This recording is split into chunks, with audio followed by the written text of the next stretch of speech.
चलिए, star mathematics coaching की तरफ से जो है आज जो है हिंदी का जो है सेकेंड हिंदी का मैराथन का ऑब्जेक्टिव बताया जा रहा है 2023 के लिए जो है। ये अच्छा से थोड़ा सा देख लीजिए। पहले 5 चैप्टर है, पांचों चैप्टर का लेखक का नाम बताया जा रहा है। देखिए, दही वाली मगमा जो श्रीनिवास है, लेखक का नाम है। ढहते विश्वास, सात कोड़ी होता, और माँ ईश्वर पेटलीकर। इसके बाद नगर, सुजाता। धरती कब तक घूमेगी, सावर दैया। चलिए पहले देख लेते हैं मगमा के बारे में।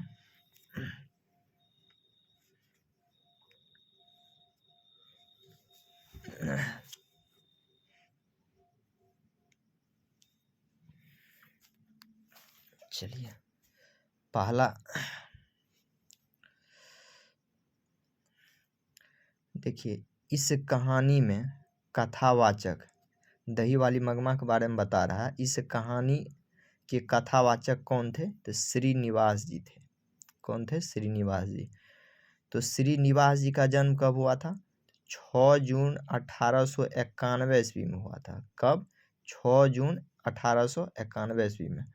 नेक्स्ट क्वेश्चन है, श्रीनिवास जी का जन्म कहाँ पे हुआ था?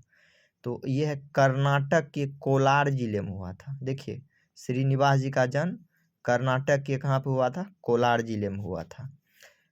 हाँ, इस कहानी के अनुवादक कौन है? इस कहानी के अनुवादक है B.R. नरेन। कौन है? B.R. नरेन। देखिए, पूछेगा अनुवादक कौन था, तो B.R. नरेन था।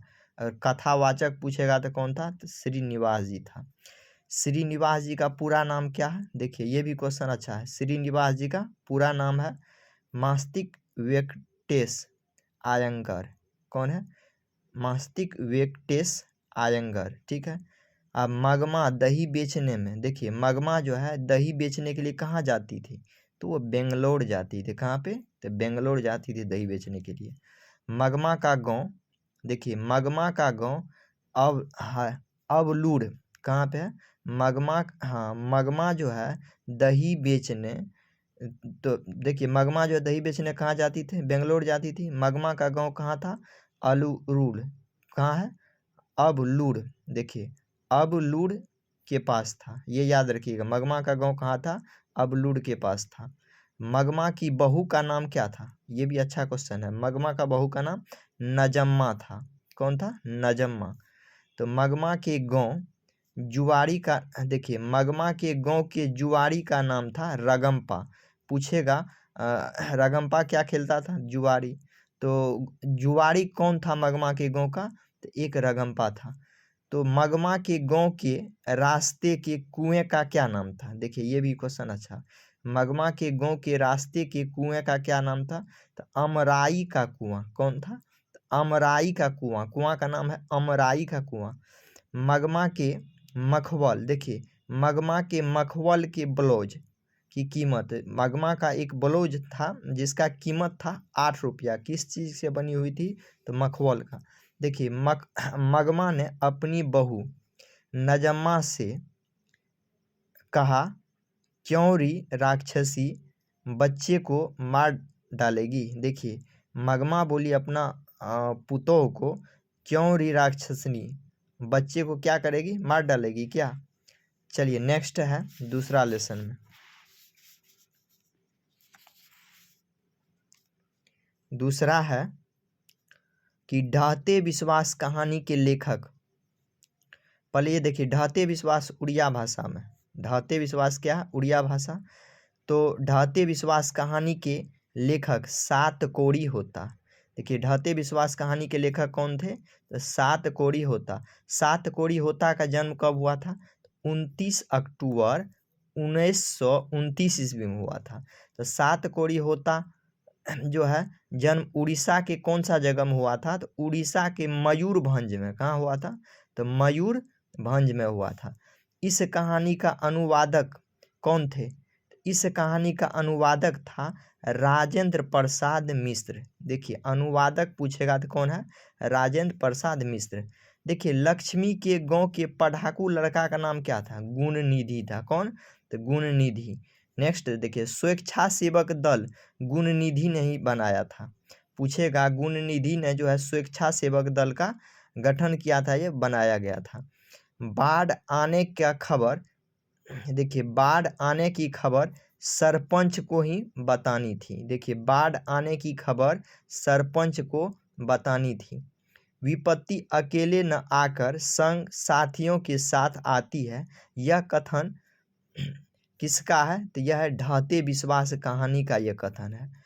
भुवनेश्वर शहर को बचाने के लिए महाराज आयाती केसरी ने पत्थर का बांध बनवाया था। ठीक है ना। नेक्स्ट क्वेश्चन है लक्ष्मी का घर किसके नीचे था? तो देवी बांध के नीचे था। क्वेश्चन पूछेगा लक्ष्मी का घर जो है देवी बांध के नीचे था। लक्ष्मी के पति लक्ष्मण कहाँ पे काम करता था? तो कोलकाता में काम करता था। कहाँ पे? तो कोलकाता में। यह कहानी उड़िया कहानी है। पूछेगा ढहते विश्वास कैसी कहानी है? तो वह उड़िया कहानी है। चलिए लेसन नंबर 3।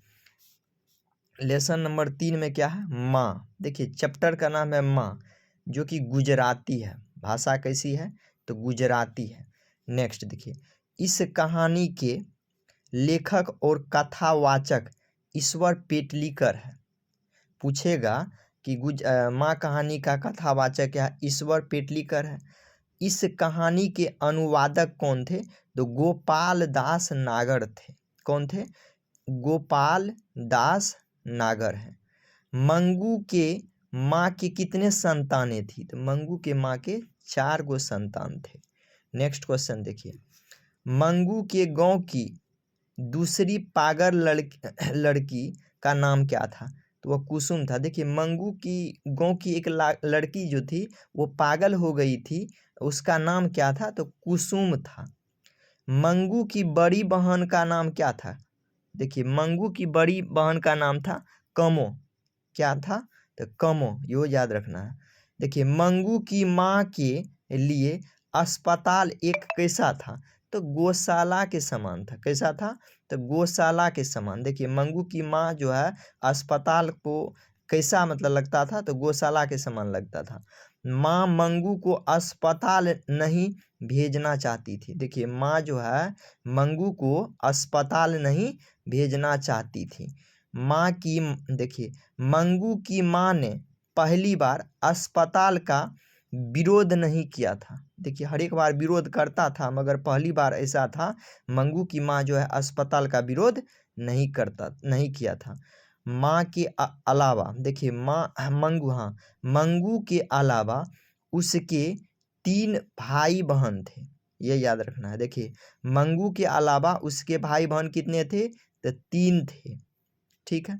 गांव वाले मंगू को अस्पताल भेजना चाहते थे। सही बात है। देखिए गांव वाले मंगू को कहाँ भेजना चाहते थे? अस्पताल। तो मंगू को घर से, देखिए मंगू को घर से बैलगाड़ी से ले जाया गया था। पूछेगा मंगू को जो है घर से अस्पताल जो ले गया था, किससे ले गया था? तो बैलगाड़ी से ले गया था। ये याद रखना है। मंगू को अस्पताल छोड़ने माँ और बड़े भाई गए थे। पूछेगा देखिए मंगू को अस्पताल छोड़ने कौन कौन गए थे? तो माँ भी गया था और उसका बड़े भाई भी गया था। किसका? तो मंगू का। मंगू की याद में माँ क्या हो गई थी? जानते हैं ना, मंगू की याद में माँ पागल हो गई थी। देखिए मंगू की माँ याद में, देखिए मंगू की याद में उसकी माँ की क्या हो गई थी? पागल हो गई थी। माँ अस्पताल से घर वापस छोड़ा और गाड़ी में आई थी। देखिए माँ जो है अस्पताल से घर वापस छोड़ा और जो है घोड़ा गाड़ी से आई थी। देखिए इधर से तो गया था बैलगाड़ी से, और उधर से माँ जो है अस्पताल में छोड़ करके जब वापस आई तो किस चीज़ से आई थी? तो घोड़ा गाड़ी से आई थी। नेक्स्ट माँ अस्पताल से घर 10:45, ये याद रखना है। देखिए माँ जो है अस्पताल से घर 10:45 PM में आई थी। पूछेगा माँ जो है अस्पताल से घर कितना बजे आई थी, तो 10:45 में आई थी। ठीक है। मंगू की माँ ने अपने बड़े बेटे को पत्र लिखा था। सही बात है। देखिए, मंगू की माँ ने अपने बड़े बेटे को पत्र लिख करके बुलाया था। पूछेगा बड़े बेटे को क्या लिख के बुलाया था, तो पत्र लिख करके बुलाया था। चलिए चौथा लेसन है नगर। नगर कौन सी भाषा में लिखी, तमिल, ये याद रखना है। देखिए, नगर कहानी के लेखक तथा कथावाचक कौन है, सुजाता है। पूछेगा लेखक या कथावाचक कौन है, नगर कहानी का सुजाता है। सुजाता का वास्तविक नाम क्या है, ये भी बहुत अच्छा क्वेश्चन है। सुजाता का वास्तविक नाम देखिए A.S. रंगराजन। कौन है, A.S. रंगराजन। सुजाता का जन्म कब हुआ था, तो 3 मई 1935 ईस्वी को हुआ था। सुजाता का जन्म 3 मई 1935 ईस्वी को हुआ था। नेक्स्ट देखिए, सुजाता का जन्म चेन्नई तमिलनाडु में हुआ था। देखिए, सुजाता का जन्म कहाँ हुआ था, चेन्नई के तमिलनाडु में हुआ था। कहाँ पे, चेन्नई के तमिलनाडु में। हाँ, इस कहानी के अनुवादक कौन कौन थे, देखिए इस कहानी के अनुवादक थे K.A. जमुना। इस कहानी के अनुवादक थे K.A. जमुना। इस कहानी की मुख्य पात्र पंपाती थी, यो याद रखना है। देखिए, पूछेगा नगर कहानी के मुख्य पात्र कौन थे, तो पंपाती थे। पंपाती की उम्र क्या थी, तो 12 वर्ष की थी। पंपाती की उम्र 12 वर्ष। पंपाती के गांव का नाम मुत्राडीह पट्टी था। ठीक है। पंपाती की अम्मा का नाम क्या था, वल्ली अम्बाल। पूछेगा पंपाती का अम्मा मतलब माँ, कि उसका नाम क्या था, बल्ली अम्बाल। कौन था, बल्ली अम्बाल। पंपाती पंपाती को कौन सा रोग से ग्रसित थी, तो पंपाती को जो है मेनिंजाइटिस था, मेनिंजाइटिस। ठीक है, बहुत खतरनाक ये रोग था। कौन सा रोग, मेनिंजाइटिस। ठीक है। पंपाती की माँ को कमरा नंबर 48 में, देखिए पंपाती की माँ को कमरा नंबर 48 में सुबह 7:30 बजे बुलाया गया था। यो अच्छा क्वेश्चन है। पूछेगा पंपाती की माँ कौन से कमरा में बुलाया था, तो कमरा नंबर 48 में। कब, तो सुबह 7:30 बजे बुलाया गया था। बड़े डॉक्टर ब्रिटिश मेडिकल, देखिए बड़े डॉक्टर ब्रिटिश मेडिकल से पढ़कर आए थे। पूछेगा वो बड़े डॉक्टर जो आए थे मेनिंजाइटिस का बीमारी ठीक करने के लिए, कहाँ से आए थे, तो ब्रिटिश मेडिकल से आए थे। बड़े डॉक्टर के कहने से, देखिए बड़े डॉक्टर के कहने के बावजूद भी पंपाती को अस्पताल में भर्ती नहीं किया गया था। देखिए बड़े डॉक्टर को है ना, बड़े डॉक्टर के कहने के बावजूद भी पंपाती को अस्पताल में नहीं भर्ती कराया गया था। नेक्स्ट क्वेश्चन है, हाँ, उस अस्पताल में बड़े डॉक्टर के अलावे डॉक्टर धनशेखर, देखिए डॉक्टर कौन, धनशेखर पाल एवं हेड नर्स मिराडा थी। फिर से सुनिए, उस अस्पताल के बड़े डॉक्टर के अलावे एक था धनशेखर पाल, एक था हेड नर्स मिराड थी। नेक्स्ट है, बिना इलाज कराए बल्ली अम्बाल अपनी पुत्री पंपाती को लेकर बद्रीश्वर मंदिर में जो है मन्नत मांगते हुए वापस अपने घर लौट गई।